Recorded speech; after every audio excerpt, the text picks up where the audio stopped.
Are you trying to understand how the force works? Are you trying to work with the force? Are you trying to manifest with the help of the force? Do you pray to the force? Let me introduce you to another concept. What if the force is you? What if the secret to all of this is not manifesting with the help of source? What if it's about manifesting as source? What if you're not praying to the source? What if you pray from the source? Okay, first let me give you a visual, because you know I'm a very visual learner, and let's see if we can understand what this means. Imagine that there is a little tiny speck of light on the floor in your living room. Where is that light coming from? That seemingly individual speck of light with a shape and a form and a location in time and space is actually coming from a ray of light that is coming through your window. That ray of light is a sunbeam, a beam of sunlight that is coming through the atmosphere from the sun, from space. Beam of light, ray of light, speck of light, one thing. But here's the really amazing thing. That beam of sunshine is the sun.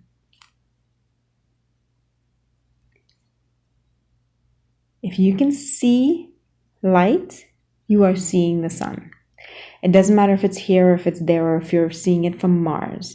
It is a piece of the sun. We like to think of the sun as, if I say, well, where's the sun? You'll say, well, it's like 150 million gazillion light years away, well, miles away, that way, in that direction. And it is away from us. And we have to hop on a spaceship and fly to the sun. That is not correct. The sun is everywhere that it reaches. The light of the sun is here, and the light of the sun has not separated from the sun itself. So if you can see the light of the sun, then you are seeing the sun. And if you can feel the heat and the warmth of the sun, then you are feeling the sun. In the same way, Source, the divine, God, the great mystery, whatever you want to call it, the thing that we all came from, our sun, is not separate from us. When I look at a speck of light on the floor in my living room, I understand that is a piece of the sun. When the sun is in the sky, it looks like a great big ball. When it comes through the pane of glass, it, by necessity, because of the existence of that pane of glass, it must become a speck of light. In the same way, you are the divine, you are God, you are spirit, you are source. But when you come here, through consciousness, through energy, through your chakras, you create a body. And the body has a certain form and it exists in a certain place and time. It has a location, and then you say, well, that is you, and that is source. But it's not. It is one continuous beam, nonstop. Okay, so let's say that you're willing to accept this premise. How is this useful to you in your life? Well, Source is my origin. Source is your origin. Therefore, Source contains me and contains you, right? So let's look at consciousness as a spectrum. There is you, the limited human form, with a mind and an ego and an identity and hopes and fears and dreams and worries and anxieties. There is you. Then there is your higher self, your spirit, your guide, the part of you that is still, the part of you that has wisdom, that has help, the part of you that has love, peace, and joy. That is there also. But there is also the part of you that is still connected to Source, the part of you that is therefore still connected to everyone and everything else. It is your right as an individual form of consciousness with free will to exist on any part of that spectrum that you wish at any given time. most of us, the vast majority of us, spend the vast majority of our time existing as a human being, and we interact with each other as human beings. In previous videos, I've talked to you about how to get to the higher self and how to find guidance and support from the higher self. But what if we were able to slide our consciousness, not jump and shift? I prefer to use the word slide rather than shift because shift makes it sound like it's a big event. Slide is more like just, I'm just choosing to come over here, like those old-fashioned radios where you just turn it and it slides, right? So you can choose to slide into the consciousness of the divine that you are, that you always are, this force. And in that place is everyone and everything else in your life that is perhaps bothering you or that you want to contact. And this is where manifestation takes place. You don't, as a human being, try to badger another human being or event or place or situation into conforming to your will. Instead, you go into the consciousness of the divine, and as the divine, as the will of the divine, you connect with that will in all the other forms that the divine takes.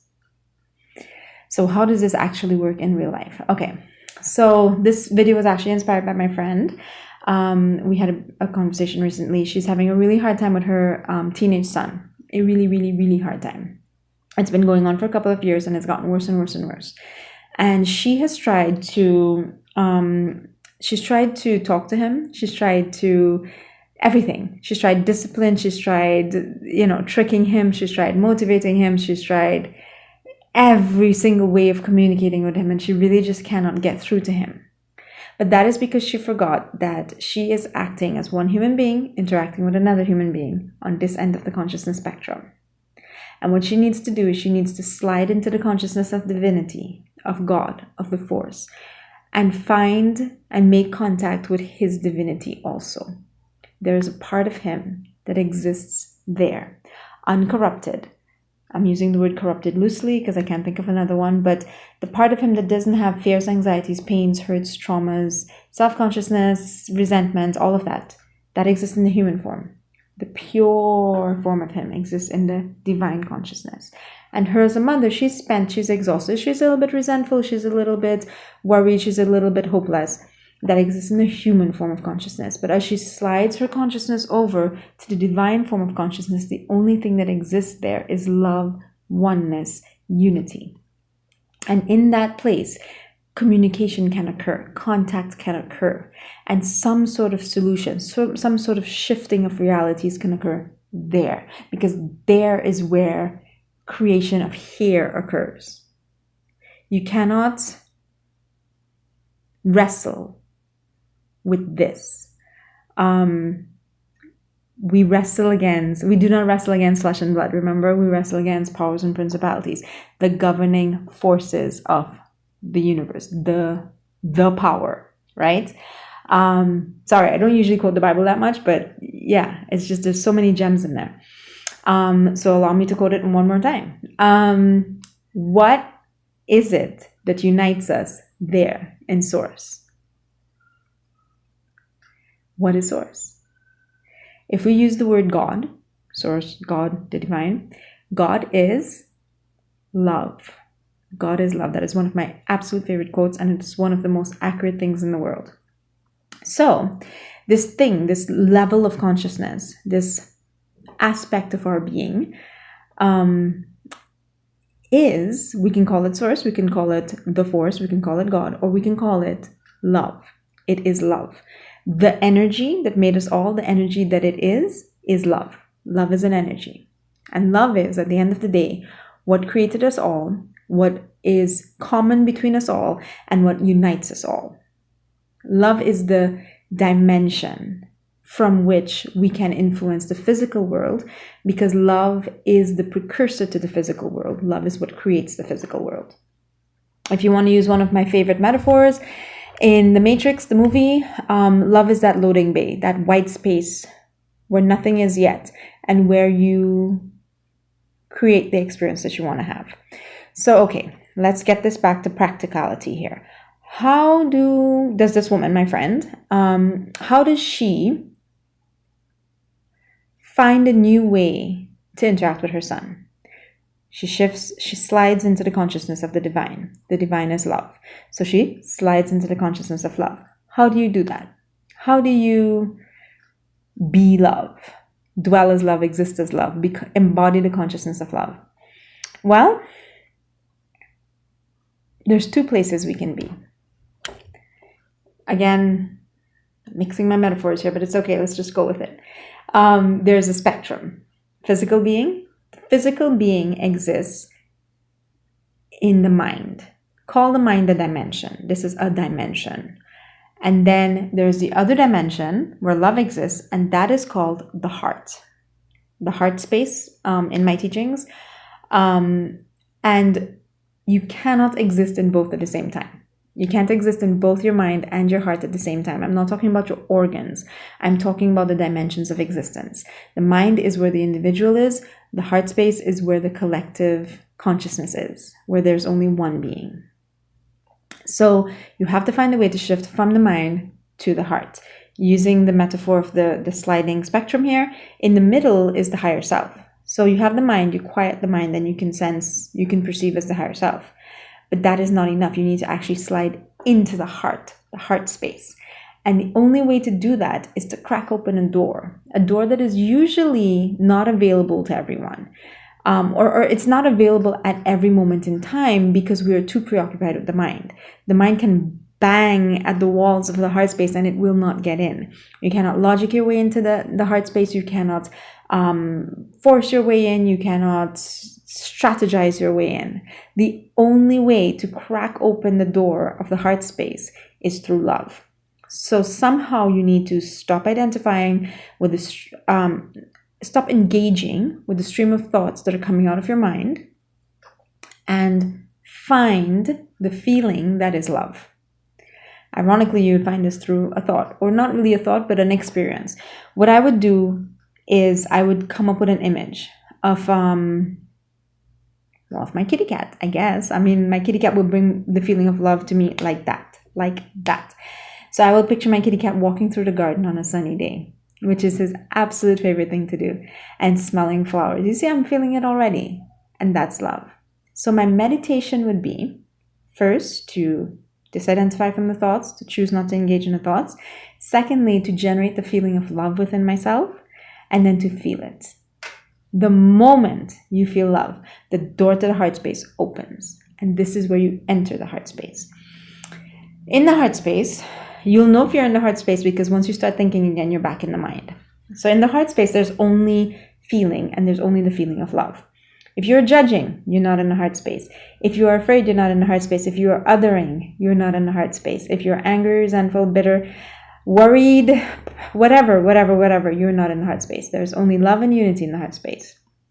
So this initial feeling of love opens the door, you get into the heart space, and from there, you just keep feeling it. Just milk that feeling.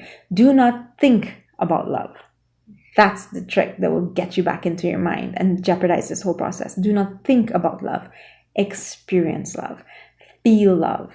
Hold on to that image of the person or pet or plant or place or moment in time that makes you feel love. Hold on to that image as long as you need to, until eventually you don't need to anymore. And feel love wash over you. Feel the edges of your being dissolve as you just melt into this massive pool of love. Just let love flow through you, in you, over you, all around you. And I cannot describe it, and I cannot convince you that it happens. You just have to know that it will.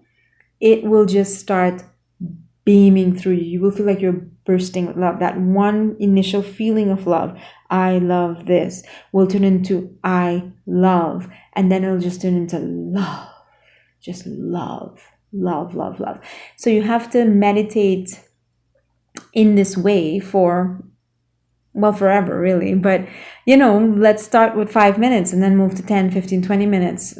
If you can hold the feeling, if you can enter the heart space and hold it for 10 or 15 minutes a day, your life will change completely.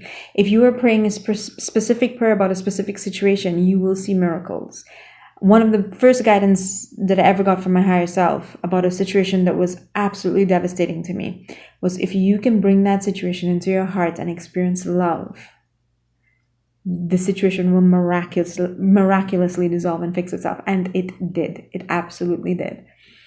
So yes, if you have a very specific thing that you're praying for, bring it into your heart space and inundate yourself with love, and watch this separation between you and the problem or the situation completely dissolve and you become one, and that one thing that you become is love.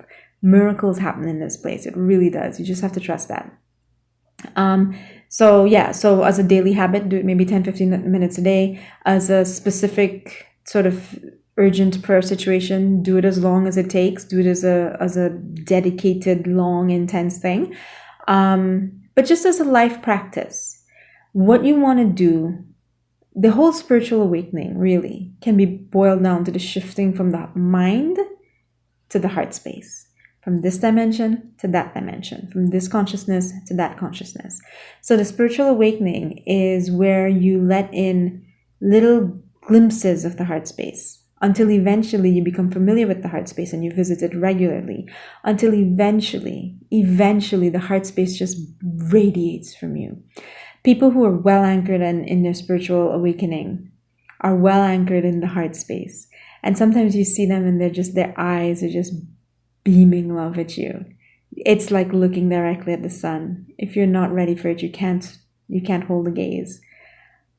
Some people, and it's happened to me on occasion, I'm just looking out the window and my eyes just soften and I just love. And I'm not loving that person that I see, or that thing that I see, or that bird or that flower. I'm just love. Just love. And eventually you will, just like the spot of light on the floor remembers that it's the sun, eventually you'll remember that you're love full time. And you will just walk around beaming love, not even at anyone, because there is no one else. There's just love, love, and love. Love, loving love. That's what life actually is. When you fully remember and fully embody this awakening, you'll realize that I am love and you are love and we are loving each other in a space of love. And that's all that the world is. That's all that life is. So this was a little bit long and a little bit rambly. I hope it made sense. I have a diagram that I want to use that makes so much more sense, but then I'd be like, here's my diagram. I don't know. Let me know in the comment section what you thought of this video, this delivery. Did you understand? Was I just like rambling and you have no idea what I'm talking about? Would you prefer if I did you a little diagram to sort of, because I'm a visual person, and when you see the graphic, you're like, oh, I get it, right? So we can try this again in a different way. I will hopefully today do a meditation to experience love. Short 15-minute meditation to get you to open the door to the heart space and to step inside and to melt and dissolve into love. So look for that. That should be, I will link it at the end of this video, or you can subscribe, please subscribe, and have a look through my videos. I'm trying to build a nice bank of meditation videos so that you can turn to them for the different effects that you need. Calm your mind, contact your higher self, enter the heart space, feel love. That all the different types of meditations that you can try. Thank you for joining me today. Thank you for subscribing. Thank you for your support, and thank you for your kind words. Your comments mean a lot. Every time I doubt myself, I'm like, I'm gonna stop. I'm never gonna make another video. I read your comments and I say, okay, maybe I can try again. So thank you very, very much, and have a wonderful day. I will see you all soon. Bye.